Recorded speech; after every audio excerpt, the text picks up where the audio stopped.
Generation annual winter sale कल से start हुई है और इसके 50% ऑफ और 60% ऑफ में भी बहुत अच्छे अच्छे आर्टिकल थे। पहले मेरी ये रूटीन थी कि लाइमलाइट, जनरेशन और सफ़ायर पे जो अच्छा आर्टिकल लगता था वो फुल प्राइस पे भी ले लेती थी, लेकिन अब मुझे पता है कि ये तीनों ब्रांड्स सेल में भी इनके बहुत अच्छे अच्छे आर्टिकल्स होते हैं, इसलिए वेट कर लेना ज़्यादा बेहतर है।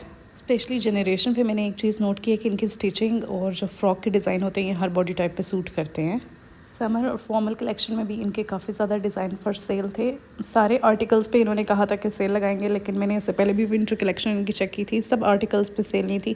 ओब्वियसली कोई भी अनलेस सफ़ायर कोई भी फुल आर्टिकल्स पे सेल नहीं लगाता है। इन्वेंट्री क्लियरेंस होती है, लेकिन इनकी इन्वेंट्री में भी काफ़ी अच्छा अच्छा स्टॉक आ जाता है।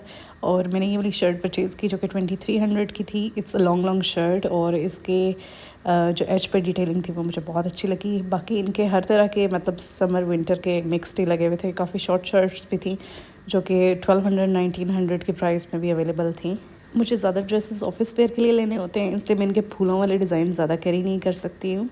और इनके बहुत से डिज़ाइंस तो ऐसे होते हैं कि जो ना भी डिज़ाइन करें तो अच्छी बात है। मैं जब भी किसी आउटलेट पे जाती हूँ मेरी यही कोशिश होती है कि सबसे पहले उनके लॉन्ग ड्रेसेस देखूँ। एम्ब्रॉयडरी ड्रेसेस में भी इनकी काफ़ी ज़्यादा कलेक्शन अवेलेबल थी, लेकिन कुछ तो इतने ऑड किस्म के डिज़ाइंस थे जो कि एम्ब्रॉयडरी स्पेशली कि बहुत ही हैवी किस्म की एम्ब्रॉयडरी हो सकता है वेडिंग सीज़न के लिए इस तरह के ठीक चल जाते हों, बहुत ही येलो और ब्राइट कलर्स, लेकिन इनकी प्राइसेस भी काफ़ी हाई थी आफ्टर डिस्काउंट। मैं एक रेगुलर बायर हूँ और मैं ऑनलाइन भी इनका स्टोर चेक करती रहती हूँ, और मुझे अंदाज़ा है कि बहुत से ब्रांड्स इस तरह भी करते हैं कि जब उन्होंने सेल लगानी होती है ऑनलाइन भी स्पेशली, अगर आपने भी ये बात नोट की है तो मुझे ज़रूर बताइएगा कमेंट्स में, कि वो बहुत से आर्टिकल्स की प्राइसेस चेंज कर देते हैं और फिर उस पर डिस्काउंट कर देते हैं।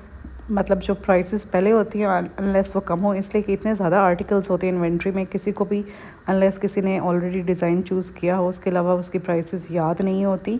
लेकिन मैंने बहुत से ब्रांड स्पेशली वानिया में वहाँ से बहुत ज़्यादा परचेज़ करती हूँ, तो वो हमेशा इस तरह करते हैं कि सेल से पहले उनकी प्राइसेस हाई कर देते हैं और फिर उस पर डिस्काउंट दे देते हैं। बाकी जनरेशन और सफ़ायर का मेरे ख्याल में इस तरह का है, और लोग इस पर रिलाई भी इसीलिए करते हैं ज़्यादा। स्पेशली सफ़ायर के तो स्टोर सारे का सारा खाली हो जाता है, इनके सारे जो अनस्टिच्ड के हैं वो भी रैक खाली हो जाते हैं। इतना क्रेज़ी क्राउड और किसी ब्रांड पे नहीं होता मेरे ख्याल में, लेकिन प्राइसेस हमेशा ही वेरी करती हैं। और मैं काफ़ी टाइम से ये चीज़ नोट कर रही हूँ, इवन लुलू सर जो कि मेरा फेवरेट ब्रांड है उस पर भी जब सेल लगती है बहुत ही फजूल किस्म के आर्टिकल होते हैं वैसे उनके सेल पे इन्वेंट्री क्लियरेंस के, लेकिन उन्होंने भी प्राइस चेंज की होती है। बट एनी हाउ मैंने ये 2 पीस ड्रेस बाय किया और 50% ऑफ पे, that was a good gain. और सेकेंडली ये वाली शर्ट परचेज़ की। बाकी सदर की ये सिचुएशन है कि बहुत अच्छा ये लग रहा है, open area like you rooming abroad somewhere, लेकिन पार्किंग का बहुत ज़्यादा इशू है। मुझे नहीं पता इन्होंने कहाँ कहाँ पे पार्किंग दी हुई है। और मॉल से शॉपिंग करने का एक नुकसान हमेशा ये होता है कि आपको पहले पार्क करना पड़ता है और उसमें 2-4 घंटे आपके ईजिली जा सकते हैं। Better late than never. हमारे मुल्क में भी कुछ इंफ्रास्ट्रक्चरल इस तरह के स्टेप्स लिए जा रहे हैं जो कि पहले देखना मुमकिन नहीं था।